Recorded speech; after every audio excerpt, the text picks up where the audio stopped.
பவுலின் பணி. இயேசு கிறிஸ்துவுக்குள் பிரியமான என் சகோதர சகோதரிகளே, இந்த நிமிட நற்செய்திக்கு இயேசுவின் நாமத்தில் நான் உங்களை அன்போடு அழைக்கிறேன். புனித பவுலின் பணி. பவுலுடையருடைய பணி உன்னதமானது, உத்தமமானது, உச்சிதமானது, எல்லாராலும் பின்பற்றக்கூடிய ஒன்று, எல்லோரும் பின்பற்றக்கூடிய ஒன்று, எல்லோருக்கும் உதாரணபூர்வமாக இருக்கக்கூடியது பவுலுடையருடைய பணி. இயேசு கிறிஸ்துவுக்குள் பிரியமானவர்களே, ஆண்டவரை பற்றிய நற்செய்தியை இந்த உலகத்துக்கு கொடுப்பதற்காக அவர் பயணத்திற்கும் நெடும் பயணத்துக்கு தன்னை ஆளாக்கினார், பணயத்துக்கும் தன்னை கையளித்தார். தொடர்ந்து அவர் பயணிப்பவராய் இருந்தார்.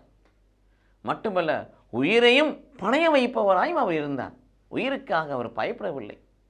அதான் பிலிப்பியர் 1:21 வாசிப்பது போல, சாவு என்பது எனக்கு ஆதாயம், சாவு என்பது எனக்கு ஆதாயம், கிறிஸ்து தான் வாழ்வு என்று அவர் நம்பியிருந்தபடினாலே ஒரு பக்கம் நற்செய்தியை அறிவிக்கும்படியான பயணம் தொடர்ந்து கொண்டே இருக்கிறது, மறுபக்கம் உயிரையும் பணைய வைக்கிற வாழ்வு அதுவும் தொடர்ந்து கொண்டே இருக்கிறது. இரண்டாவது பிரியமானவர்களே, இயேசுவை அனைத்துலக மக்களின் மீட்பர் என்பதை கண்டு கொண்டவர், கண்டு அதை மக்களுக்கு அறிவித்தவர் புனித பவுலடியார்.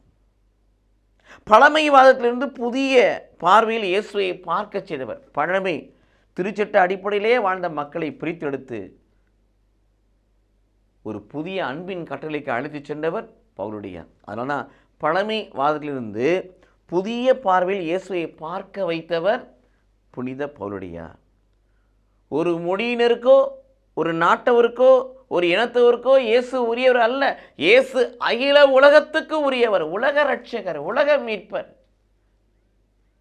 உலகத்தின் பாவங்களை போக்குகிற செம்மறியானவர் என்று திருமுழுக்கு யோவான் சொன்ன வார்த்தையை இங்கே நற்செய்தி வழியாக உலகத்துக்கு பறைசாற்றியவர் புனித பவுலடியார். இயேசு கிறிஸ்துவுக்குள் பிரியமானவர்களே, அனைவரும் ஒன்றே என்று சமத்துவ உணர்வுடன் திருவையில் வாழ நம்மை பயிற்றுவித்தவர் பவுலடியார்.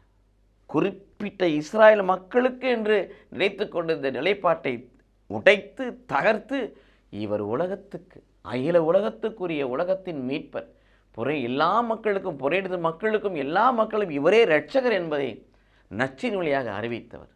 அதற்காக தொடர்ந்து பயணித்தவர், அதற்காக தன் உயிரையும் பணைய வைத்தவர்.